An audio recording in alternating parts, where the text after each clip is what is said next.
예, 안녕하십니까. 소개받은 한국기업진흥원의 김권이라고 합니다. 이제 말씀해주신 내용 중에 제가 아직 박사는 아니어서요.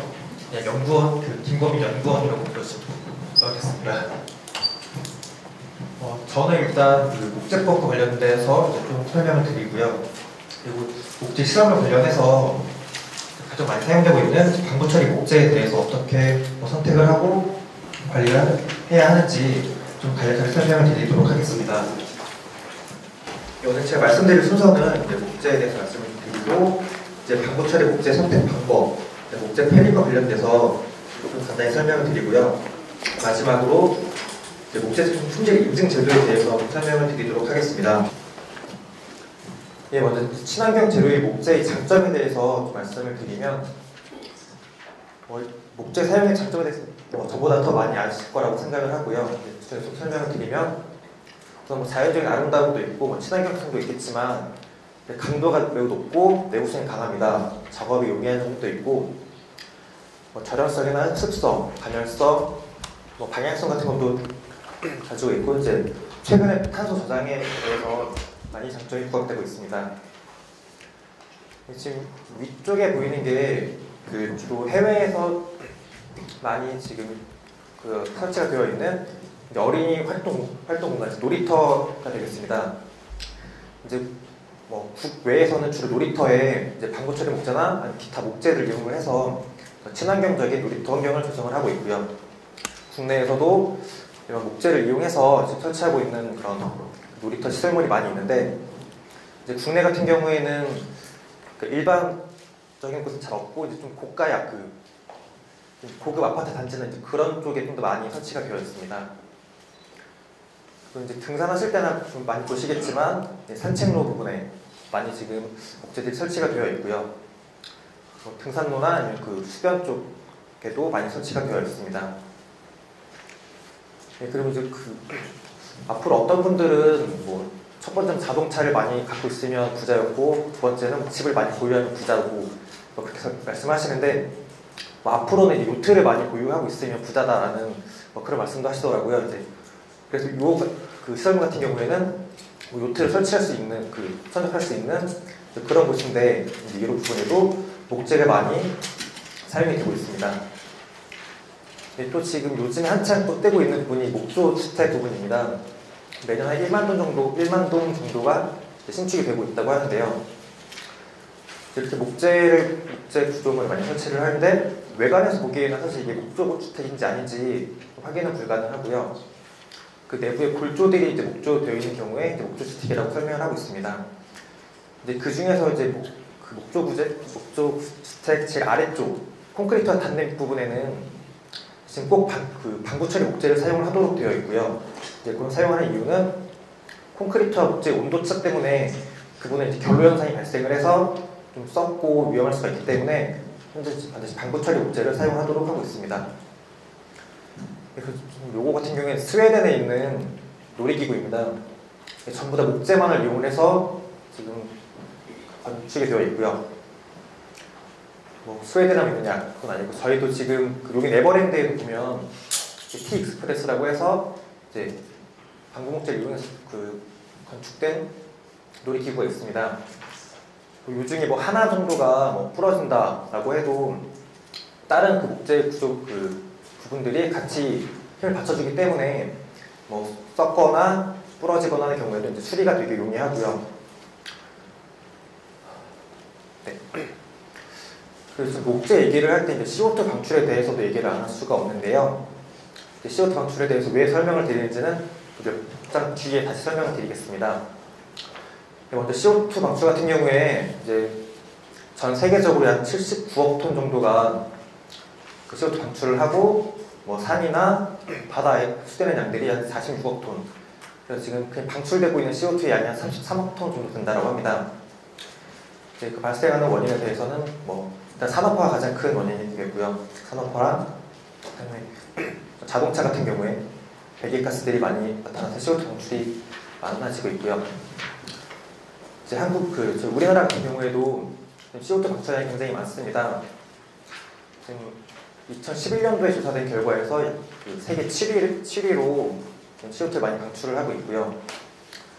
지금 독일 같은 경우에는 지금 6위를 하고 있는데 독일은 좀 감소하는 추세고 이제 한국은 증가 추세여서 이제 조만간 이제 6위까지 가지 않을까라고 생각을 하고 있습니다. 이렇게 CO2 방출을 많이 하게 되면 이제 빙하가 많이 녹게 되겠고요. 그리고 뭐 그로 인해서 태풍이나 자연재해들이 많이 발생을 해서 사람과 환경에 악영향을 줄 수 있습니다. 네, 그럼 목재를 얘기하는데 CO2 방출을 왜 말씀을 드렸냐? 목재 1입방이 생산을 잘하는데 CO2 약 1톤을 흡수를 합니다. 그리고 다시 산소 0.7톤을 방출을 하면서 CO2는 1톤을 감소시키고 이 CO2가 될 수 있는 이 탄소는 목재가 저장을 하고 있는 그런 형태가 되기 때문에 이제 목재를 많이 바꿀수록 CO2가 더 많이 흡수가 되고 환경적으로 CO2 배출이 더 낮아진다고 말씀을 드릴 수가 있습니다. 교토의정서가 많이 아실 텐데 97년도에 교토의정서가 발효가 됐고 그 골자는 90년대 수준 이후 90년대 수준에서 5.2% 이하까지 CO2 방출량을 낮추자라는 그런 얘기가 되겠고요. 그래서 지금 모든 어떤 제품을 생산하고 사용하고 판매, 폐기할 때는 이제 모든 과정에서 CO2가 방출이 되게 됩니다. 생산할 때 들어가는 에너지라든가 사용 중에 관리가 되고 아니면 유지 보수하는 데 사용되는 에너지, 마지막 폐기할 때도 모두 CO2가 방출이 되는데요. 이 밑에 표를 보시면 철이나 알루미늄 이런 것들은 대부분 다 굉장히 많은 양의 CO2를 방출을 하는 걸로 되어 있습니다. 근데 제일 아래쪽에 지금 이게 목재 부분인데요. 목재는 오히려 CO2를 방출하는 게 아니라 이제 흡수한다라고 조사 결과가 나와 있는데, 이거 같은 경우에는 앞에 말씀드렸던 그 목재 자체가 CO2를 많이 흡수를 해서 성장을 하기 때문에 사용 중에 발생하는 CO2 방출보다 더 많은 양을 오히려 흡수하고 있다라고 얘기를 하고 있습니다. 이 목재 CO2 저장 능력을 좀 이어서 보면 윗부분이 다 이제 목재 부분이 되겠고요. 밑에 쪽에 철제, 알루미늄 같은 부분인데, 예, 1입방당 팀버 같은 경우에는 거의 1톤에 가깝게 그 CO2를 흡수하는 것을 알 수가 있습니다. 그리고 이제 목조주택, 그냥 간단한 목조주택을 짓는다고 하면 보통 목조주택 한 채당 약 12에서 13톤가량의 탄소를 저장을 하고 있는 것을 알 수가 있고요. 또 산림청에서 탄소 흡수원 유지 및 증진에 관한 법률이라고 해서 이제 작년 3월에 시행이 됐습니다. 이 부분에 대해서도 앞에 말씀드렸던 교토의정서에 따른 탄소 배출권이나 그 탄소 흡수량 때문에 지금 되고 있고요. 그리고 지금 국민들 목재 이용 선호도가 되게 높은 반면에 이제 목재 생산을 위한 벌채는 여전히 환경 훼손이라는 그 인식이 좀 강한데요. 사실 이 인식이 좀 잘못된 부분이 있어서 설명을 드리려고 합니다. 저보다 더 잘 아실 것 같긴 한데, 조림을 해서 벌채를 하게 되면 이제 그만큼의 저장된 탄소가 사용된 목재로 저장이 되고, 벌채 이후 다시 조림을 통해서 그만큼의 탄소를 다시 흡수를 하게 됩니다. 그로 인한 그 중간에 이제 목재로 사용된 시설물이나 어떤 목재 제품 같은 경우에 그 CO2를 다 계속 저장을 하고 있는 상태가 되겠고요.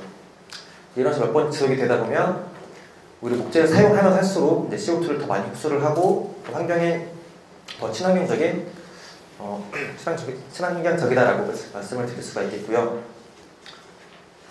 예, 그래서 지금 방부 처리 목재의 목적이 이런 CO2를 계속 저장하고 있는 목재를 좀 더 오래 사용을 하기 위해서 방부 처리를 하고 있고요.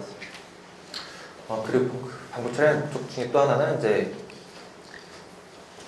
사용 기간이 좀 늘어나다 보니까 경제적 가치도 향상을 하고 궁극적으로 이제 산림 자원을 보호하는 그런 목적을 갖고 있습니다.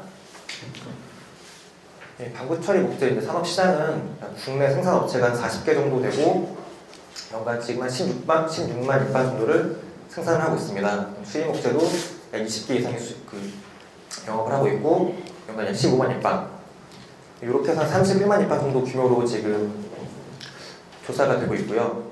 2008년도와 비교했을 때는 국내 생산량은 좀 감소하고 있는 추세고 수입량은 증가하고 있는 추세가 되겠습니다. 밑에 쪽에 있는 사진은 이제 방부 처리를 하는 주약권의 사진이 되겠고요. 현재 국내 방부 처리 목재 실태를 좀 보여드리면 이게 방부 처리 목재라고 해서 설치가 된 부분인데 사실 방부 처리가 되지 않고 겉에만 살짝 묻어있는 정도에서 설치가 된 이 상태에서 깨지고 나가서 이제 다 썩는 부분에 그 부우균에 노출이 된 상태이고요. 노출이 돼서 실제 부우균이나 버섯들이 자라나는 이런 사진들이 되어 있습니다. 방부 처리 목적이 이런 균들을 이제 막기 위한 게 가장 큰데 지금 제대로 방부 처리가 되지 않아서 이런 문제점들이 발생을 하고 있고요. 또 이제 방부 처리를 제대로 하지 않아서 이제 흰개미에 의해서도 많은 피해를 입고 있습니다. 흰개미에 대해서는 다음 강의에서 좀 자세히 설명을 드릴 거라서 저는 좀 넘어가도록 하겠습니다. 그 외에도 여러 가지 시설물에서 좀 불량한 상태가 되어 있고요. 지금 요거 같은 경우에는 이제 그 방부 처리 목재를 선전하는 업체에서 박람회에서 홍보하고 있던 모습인데요. 겉에 파랗게 보이는 부분이 이제 방부 처리가 된 부분입니다. 그러니까 제대로 방부 처리하지 않은 목재를 이제 방부 처리 업체에서 이게 방부목이다라고 해서 이제 판매를 하고 홍보를 하고 있었던 상황이고요. 주로 SPF라고 해서 많이 좀 들어보셨을 것 같은데 이 목재가 이제 방부 처리가 좀 어려운 목재라서 지금 방부 처리 많이 안 하고 있는데 이제 하면서 제대로 그 방부 처리가 되지 않은 목재를 판매하고 있는 그런 상태였습니다. 2005년도에 이제 좀 문제가 있었는데요. 목재에 방부 처리도 제대로 하지 않고 관리도 제대로 하지 않고 그냥 겉에다가 다 썩은 목재 겉에다가 이제 페인트 칠을 다시 해서 이제 어린이가 결국 사망한 사고까지 있었는데요. 이제 이런 것들을 이제 방지하기 위해서라도 이제 제대로 된 방부 처리 목재를 사용하기를 좀 권해드리고 싶습니다. 이제 그런 불량 방부 목재가 나타나는 이유를 좀 설명을 드리면 현재 방부 처리 목재는 거의 가압식으로 해서 압력을 가해서 그 내부 깊숙이까지 방부액을 침투를 시키는데 그렇지 않고 그냥 그 방부액에 넣었다 빼는 그래서 겉에만 색깔이 좀 변하게 만드는 문제들이 많이 있었고요. 그리고 낙엽송이나 아니면 그 남양제 같은 것들을 보면 이제 주입이 잘 안 되지 않습니다. 송진도 있고 송진보다는 그 안에 막공들이 막혀 있어서 잘 주입이 되지 않는데 그런 목재에 자상처리라는 전처리 없이 그냥 바로 방부처리를 해서 이제 들어가지 않은 방부액이 들어가지 않는 그런 문제점도 많이 있었고요. 그리고 방부 처리를 할 때 건조되지 않은 그냥 일반 물을 많이 머금고 있는 그런 목재를 방부 처리하면서 그 방부 약액이 침투가 제대로 되지 않는 그런 이유들 때문에 불량 방부 목재가 많이 생산이 됐고 유통이 되었습니다. 수종별로도 이렇게 주입선 그 방부에 침투되는 양이 잠나무들 아데이타 파인 같은 경우에 주입성이 좀 좋은 수종이 되겠고요. 햄록이나 소나무 같은 경우에 그래도 어느 정도 부분은 보통 정도에서 들어가고 이제 낙엽송이나 가공비, 더글라스파 같은 경우에는 주입성이 안 좋은 나무들인데 이제 이런 나무에 그 자상처리라는 전처리 없이 방부처리를 하게 되면 앞에 보여드렸던 것처럼 버섯이 자란다거나 아니면 이면 피해가 발생한다거나 하는 그런 문제점들이 있을 수 있습니다. 자상처리라는 건 이제 딴 데서 많이 보셨을 수도 있겠는데요. 일정한 간격마다 홈을 파서 이제 목재가 그 방부 약이 잘 침투할 수 있게끔 만들어주는 처리입니다. 실제로 이제 자상처리 안 한 것과 같이 비교를 해보면 겉에 파랗게 보이는 부분이 이제 방부액이 그 침투가 된 부분인데 자상처리 안 하고 처리할 경우에는 거의 들어가지 않고 겉에만 살짝 묻는 정도고요. 자상처리를 한 경우에는 또 일정 깊이까지는 방부액 침투를 해서 어느 정도 방부 효과를 볼 수가 있습니다. 그럼 올바른 방부 처리 목재를 선택하려면 어떻게 해야 하는지 좀 말씀을 드리면 이제 방부 처리 목재도 이제 사용 환경마다 적합한 등급이 있습니다. 이제 H1에서 H5 등급까지 나누고 있는데요. H1과 H2는 이제 실내에서 많이 사용을 하고 있고요. 이제 실내에서도 좀 결로 현상이 발생해서 이제 수분과 접촉을 할 수 있는 부분에 대해서는 H2 정도 등급으로 해서 방부 처리를 하고 있고, 이제 야외에 사용되고 있는 목재 같은 경우엔 야외 사용하면서 이제 땅과 접촉하지 않는 부분은 H3 등급으로 지금 그 방부 처리를 하고 있고, 땅과 접촉을 하는 경우에는 H4 등급까지는 방부 처리를 해야 합니다. 그리고 지금 H5 등급은 이제 바닷물과 접하거나 아니면 같은 말인데요. 바닷물에는 이제 해안 쪽에 접하고 있는 목재 같은 경우 H5 등급을 5 등급까지 처리를 해야 하고요. 요거에 관한 기준은 이제 국립산림과학원 고시를 참고해 주시면 될 것 같습니다. 야외 데크재 같은 경우에는 그러면 어떤 등급을 사용을 해야 하느냐? H3 등급을 사용을 해야 합니다. 근데 이게 방금 토양과 접촉하지 않는 경우에 H3 등급이라고 말씀을 드렸었는데, 실제 그 데크를 설치할 때 바닥에 바로 까는 게 아니라 중간에 장선이라고 해서 이쪽 공간을 띄워놓고 그 위에 데크를 설치하기 때문에 이제 데크재 같은 경우에는 H3 등급까지는 방부 처리가 되어야 하고, 그 야외 난간재나 아니면 울타리 같은 경우에는 땅과 직접 접촉을 하기 때문에 H4 등급까지는 처리가 된 목재를 사용을 해야 합니다. 앞으로 뭐 시방서나 어떤 구조물 설치를 하실 때 땅에 접촉을 한다 싶으면 H4 등급까지는 요청을 하셔야 하고요. 땅과 접촉하지 않는 경우에는 H3 등급까지는 요청을 하셔야 좀 더 안전하게 사용할 수 있습니다. 그럼 어떻게 그게 H3인지 H4인지 확인을 하느냐 물어보시는데, 일단 방부 처리 목재 모든 개별 제품에는 다 이런 품질 표시가 되어 있습니다. 표시 내용을 좀 설명을 드리면, 이제 제일 앞에 있는 H3, 그러니까 이제 사용 가능한 환경 범주를 나타내는 것이고요. 그래서 이 앞에가 H3인지 4인지 먼저 확인해 주시면 됩니다. 그 뒤에는 어떤 방부제를 사용을 했고, 수동을 사용을 했고, 뭐 건조는 얼마큼이 됐고, 이런 부분들인데, 이제 방부 처리 목재를 선택할 때 가장 큰 그 차이는 앞에 있는 H3, H4 이 부분을 확인을 좀 많이 해주시면 되겠습니다.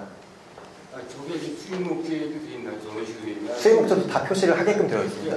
저런 저렇게 돼 있느냐 아니면 영문으로 돼 있느냐? 이렇게 해서 지금 찍도록 수입 목재. 네, 다 같이 그러고 있습니다. 그리고 그 중간중간에 이게 정말 이게 H3가 맞는지 아닌지 확인이 이제 필요하다 싶으면 저희 한국임업진흥원으로 의뢰를 해주시면 이게 H3인지 아닌지 이렇게 확인을 해드리니까 좀 참고해 주시기 바라고요. 그리고 데크재 사용을 할 때 방부 처리 목재도 많이 사용을 하시지만 지금 WPC도 많이 사용을 하시는 걸로 알고 있습니다. WPC는 열 가속성 수지와 목분을 혼합을 해서 지금 제조를 하고 있고요. 좀 고가이긴 하지만 양호한 기적 성질이나 별도 처리가 불필요하기 때문에 많이 선호하시는 걸로 알고 있습니다.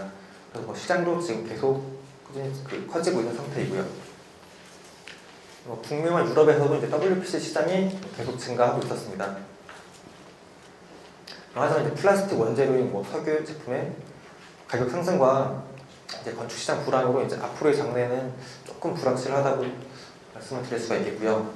이제 방부 처리 목재와 WPC 좀 비교를 해보면, 이제 방부 목재는 우선 가볍고 사용 수명이 좀 깁니다. 한 10년에서 15년, 많게는 50년까지 보는 분들도 있고요. 그리고 휘감도가 조금 우수한 장점이 있고, WPC는 수분에 강하고 변형이 적고 유지보수 비용이 적으며 다양한 색상의 형태 제조가 가능하다는 장점이 있습니다. 단점은 이제 서로 반대로 보시면 될 것 같습니다. 방부 목재는 수분에 좀 약하고 변형이 있을 수가 있고요. 가격을 비교를 해보면 이제 방부목 H3 등급보다 WPC 같은 경우에 2.7배 정도 비싼 것으로 지금 알려져 있고요. 특성을 비교를 해보면 방부목이 훨씬 가볍다는 걸 알 수가 있고요. 2배 정도 가볍고 수명도 약 2~3배 길고, 힘강도 같은 경우에 특히 좀 차이가 많이 나는데요.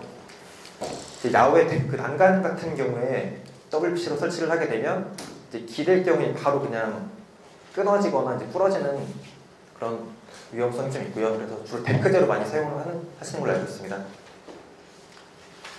환경적인 영향도 좀 비교를 해보면 방부목에 비해서 WPC가 이제 온실가스 배출량이 좀 더 많고, 소비적 가량 많고, 산성이나 스모그 가능성, 화석연료 사용 같은 경우에도 좀 차이가 나는 걸 많은 연구가 지금 진행되고 있고요. 이 부분은 좀 넘어가도록 하겠습니다. 지금 시장이 많이 WPC 그 시장이 좀 많이 커지고 있고 이제 그러다 보니까 좀 과다 경쟁이 있었고요. 과대 표기라든가 불량품 많이 납품을 해서 5개 정도의 WPC 그 생산하는 업체가 거래 정지를 받기까지 했었습니다. 이럼에도 불구하고 그 WPC가 지금 단기적으로 사용할 때는 큰 문제가 없어서 많이 사용들을 하시는데 최근에 발표된 WPC 문제를 보면 곰팡이와 표면 얼룩이 똑같이 발생을 하고 부우도 발생을 같이 합니다. 그리고 수분에 의한 수축 팽창을 해서 활력이나 갈라짐이 생길 수가 있고요. UV에 의해서도 표면 열화가 생기고 여러 가지 화학 변색이나 문제점들이 보고되고 있습니다. 지금 WPC 데크제 쪽이었는데 지금 일반 그 불량 방부목재와 마찬가지로 이런 곰팡이가 지금 다 피어나고 있었고요. 그리고 지금 목재 사용을 좀 꺼리시는 이유 중에 하나가 이런 뒤틀림이나 갈라진 뒤틀림 같은 경우에 이런 게 좀 문제가 돼서 좀 안 하시는 경우도 있는데 WPC에서도 똑같이 그런 문제는 발생을 하고 있습니다. 그래서 방부목재가 좋다, WPC가 나쁘다 이런 얘기는 아니고 이런 문제들도 있으니 앞으로 하실 때는 나중에 시공하실 때는 좀 더 이렇게 참고를 하셔서 해주시기를 해주십사 해서 말씀을 드리는 거고요. 그리고 방부채력목재 관련한 제도는 환경부에서도 일단 어린이 활동 공간에 대해서 방부목재를 사용을 하도록 하고 있습니다. 근데 방부목재 중에 CC라든가 크레오소트, 크롬이 들어가는 그런 방부 약재들은 사용 못하도록 하고 있고요. 여기서 마찬가지로 CCA 같은 경우에 지금 발암물질이 기소가 들어있기 때문에 사용을 금지를 하고 있습니다. CCA의 방부목재가 지금 생산이 되고 있나요, 그러면? 지금 국내에서는 생산이 안 되고요. 수입은 수입도 지금 다 금지되어 있습니다. CCA에 대해서는. 수입 의미가 없어요. 그런데도 지금 설치가 되어 있는 곳이 있었고요. 한국에서 떨어진 거? 그러니까 과거에 지금 2007년도인가요? 네, 2007년도에 이제 CCA 사용이 금지가 되었는데요. 그 이전에 설치가 되어 있던 그 목재들을 지금 현재 CCA 방부처리가 유통은 안 되고 있습니다. 네. 방부처리 관련해서 이제 그 산림과학원에서 어떤 그 고시들을 고시하고 있고요. 네, 목재 지속 가능한 이용에 관한 법률이라고 해서 여기에서 이제 모든 목재 제품에 품질 표시를 하도록 규정하고 있습니다. 그 중에 방부목재와 목재 펠릿, 그 목탄에 대해서 지금 품질 표시가 이루어지고 있고요. 올해 10월부터 합판까지 모든 제품의 품질 표시가 되어야 합니다. 그래서 앞으로 방부목재, 목재 펠릿, 합판, 목탄 같은 경우에 구입을 하실 때는 품질 표시가 되어 있는지 다시 한번 확인해 주시면 감사하겠습니다. 품질 인증에 대해서는 뒤에서 설명을 드리고요.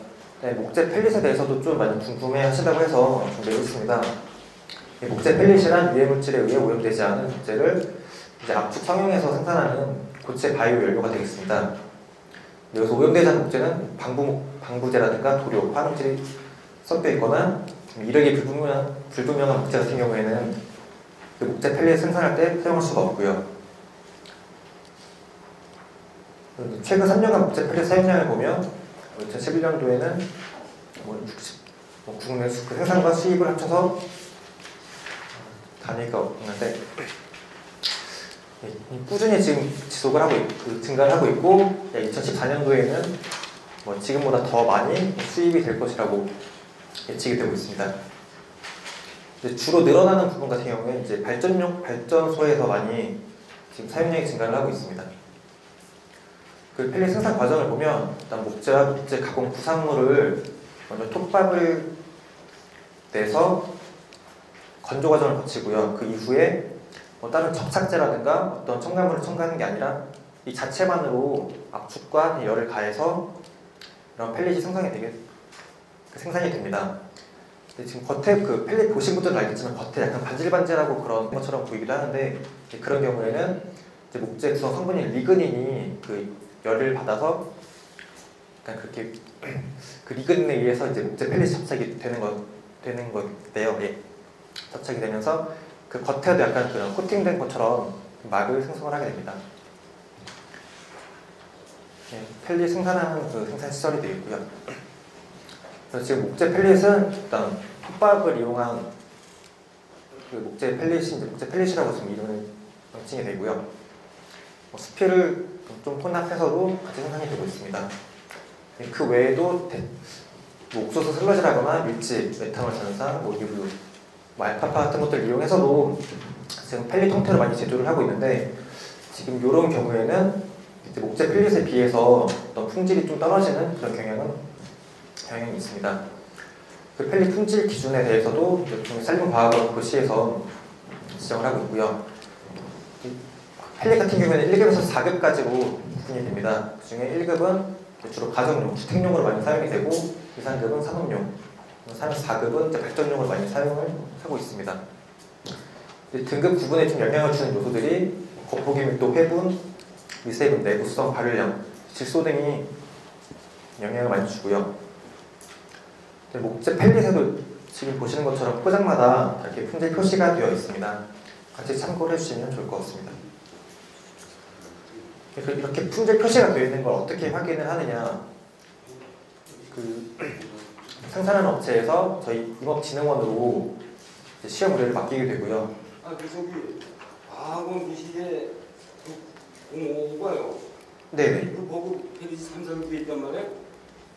그게 나눠져 있잖아요. 4급까지 나눠져 있습니다. 그러면 그 사용자가, 네. 판매자가 3, 4급을 가지고 2급에 써도 괜찮은 건지 그걸 잘 모르겠네. 판매자가요? 그러니까 사는 사람, 그러니까 이게 산업용이 가정용으로 가도 괜찮은 건지 가정용이 산업용으로 가도 되는 건지.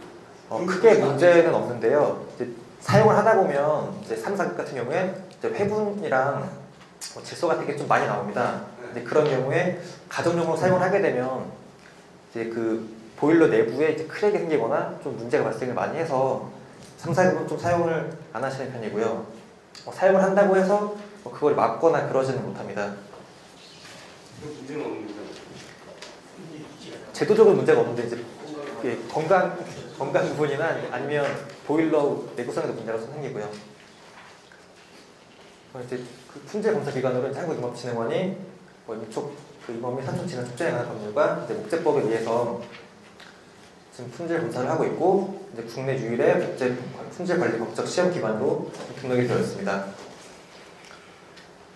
과거 품질 표시 제도가 그러니까 없는 건 아니었고요. 산림자원의 조성 및 관리에 관한 법률이라고 해서 모든 목재 제품마다 품질 표시를 하도록 정하고 있었습니다. 하지만 벌금이 100만 원밖에 안 돼서 표시 안 하고 팔고 벌금 내는 게 더 많이 남는다라고 하시는 분들이 있어서 그렇게 많이 유통이 됐었고요. 근데 지금 목재 지속 가능한 이용에 관한 법률에서 이 표시에 대한 벌금을 좀 많이 높였습니다. 이제 품질 기준에 적합하지 않은 경우에는 판매 정지나 반송, 폐기 명령을 할 수가 있고요. 그리고 그 품질 검사를 받지 않은 목재, 표시가 없는 목재를 이제 유통 판매하는 자는 3년 이하 징역이나 3천만 원 이하 벌금. 그리고 이제 품질 표시를 했는데 그러니까 2급짜리 펠릿인데 이거 1급이라고 적어서 판매를 했다. 그런 경우에 허위 표시로 1년 이하 징역이나 1천만 원 이하 벌금으로 이제 좀 벌칙이 많이 세졌고요. 그리고 지금 품질 그 단속을 지방청이나 국유림 관리에서 많이 하고 있습니다. 국유림에서 이제 생산업체와 수입업체, 유통하는 현장까지 같이 가서 제품을 수거를 해오고 저희 임업진흥원으로 예를 해서 결과 통보를 해드립니다. 이제 그 결과에 따라서 고발을 하거나 어떤 제재 조치를 취하고 있습니다. 네, 그래서 저희 진흥원에서 그 단속하시는 분들 위해서 품질관리 가이드라고 해서 어떻게 샘플링을 해야 하는지 이런 것도 안내를 해드리고 있고요. 그리고 그 생산업체나 수입업체마다 이런 포스터를 다 나눠드려서 벌금이 있으니 더 주의하고 꼭 표시를 하도록 유도하고 있습니다. 네, 방부 처리 목재도 지금 꼭 국내만 표시를 하는 건 아니고 그 해외에서도 각 나라에서 다 표시를 하도록 지정을 하고 있습니다. 다 지금 표시가 되어 있고요. H3 등급, 미국 같은 경우에도 등급이 얼마고 어떤 방법을 사용을 했고 다 지금 표시를 하도록 하고 있습니다. 시험 방법은 저희 그 진흥원으로 이제 상담이나 어떤 의뢰서 제출을 해주시면 시험 이후에 성적서 발급을 하고 있고요. 그리고 이제 그 분석 장비들을 이용을 해서 분석을 하고 있습니다. 그리고 지금 이제 목재 제품 시험 기간이 25일로 좀 길게 소요가 됐었는데요. 지금 이제 12일까지 단축을 하는 제도가 생겨서 실제 납품 받으실 때나 시공하실 때 이런 품질 시험은 한 번씩 꼭 거치시길 요청을 드리고요. 마지막으로 이제 품질 인증 제도에 대해서 좀 설명을 드리겠습니다. 인증 제도는 이제 수준 높은 제품의 선택 기회를 제공을 하고 제품의 인지도나 신뢰도를 증가를 해서 기업의 제품 경쟁력을 강화를 하고요. 그리고 궁극적으로는 소비자 보호가 목적이기 때문에 품질 인증을 받은 제품들을 좀 많이 사용을 해주시기를 권장해 드립니다. 현재 지금 저희 진흥원에서 인증하고 있는 목재 제품은 건조제 제목, 방부 목재, 목탄 목조의 펠릿, 소형 파티클보다 총 8가지에 대해서 인증을 하고 있고 지금 파티클보드나 소형 같은 경우는 아직까지 인증 받은 업체는 별도도 없고 그리고 이제 방부 목재와 건조제 제목 같은 경우에 지금 많이 인증을 받아놓은 상태입니다. 이게 인증을 받은 제품인지 확인하는 방법은 인증서를 확인을 하거나 아니면 저 홈페이지에 있는 현황을 확인하고 업체에 가면 이제 현판이 있습니다. 인증 업체는 그거 확인해 주시면 되고 제품을 확인할 때는 이 표시 뒷부분에 인증 마크가 있는지 없는지 이걸 같이 확인해 주시면 되겠습니다. 이제 인증을 받으면 이제 주어지는 그 업체에 대한 인센티브인데 지금 요거 같은 경우에 그냥 자료를 좀 참고해 주시길 바라고요. 인증을 하면서 이제 여러 가지 지금 저희가 인센티브를 좀 개발을 했습니다. 그로 인해서 품질 관리도 좀 강화가 될 거라고 기대를 하고 있고, 그 다음에 그 목재 제품의 이제 소비자 보호가 목적이기 때문에 소비자 보호를 할 수 있는 방법이라고 좀 기대를 하고 있습니다. 타 부처에서 지금 환경부 쪽에서도 이제 인증받은 제품을 사용 유도를 하고 있고요. 서울시에서도 이제 방부 처리 목재를 사용할 때 이제 인증 제품을 먼저 사용을 할 수 있도록 설명을 하고 있습니다. 인증을 받으면 이제 조달 우수 물품으로 지정이 될 때 약간 가점이 있기 때문에 지금 신청하는 업체들도 많이 있고요. 그다음에 그 환경 표지 제도라고 해서 이제 친환경 인증이라고 좀 많이 알고 계신데 이제 목재가 그동안 이제 친환경 인증으로 많이 인증이 안 됐습니다. 그러니까 그 이유가 이제 그 환경 표지 제도는 원료 취득부터 생산, 유통, 사용, 폐기까지 과정에 걸쳐서 이제 오염물질 발생을 최소화할 수 있는 제품에 대해서 친환경이라고 해서 친환경 인증을 부여를 해줬는데요. 목재 같은 경우에는 오염물질 발생할 수 없었기 때문에 다른 거에 비해서 지금 인증을 받을 수가 없었고요. 그래서 저희가 이번에 좀 노력을 해서 그 바닥 데크용 방부 목재 같은 경우에는 친환경 인증을 취득할 수 있도록 그 제도를 개선했습니다. 아직까지는 지금 이 친환경 인증을 받은 업체는 없는데 향후에 이제 그 바닥 데크용 방부 목재 환경 표시 인증을 받은 제품들로 좀 많이 구매를 해주시길 바랍니다. 그리고 품질 인증 업체 이제 카탈로그 제작을 해서 지자체와 산림청이라든가 좀 많이 배포를 했는데요. 인증 업체나 이제 인증 제품 구입을 하실 때 좀 참고해 주시면 좋을 것 같습니다. 카탈로그에 담겨 있는 내용은 업체명과 인증을 받은 품목, 방부 목재, 그다음 표시가 되어 있으니 다 확인해 주시고 참고해 주시면 좋겠고요. 그리고 지금 임업진흥원 홈페이지에 가면 매달 그 품질 인증 업체가 계속 이제 신규로 업데이트가 되고 있으니까 이제 가끔 참고해 주시면 좋겠습니다. 그럼 마지막으로 이제 앞에서 말씀드렸는데 이제 나무를 쓰면 쓸수록 더 건강한 숲이 늘어난다는 말씀 드리면서 제 발표는 여기서 마치겠습니다. 감사합니다.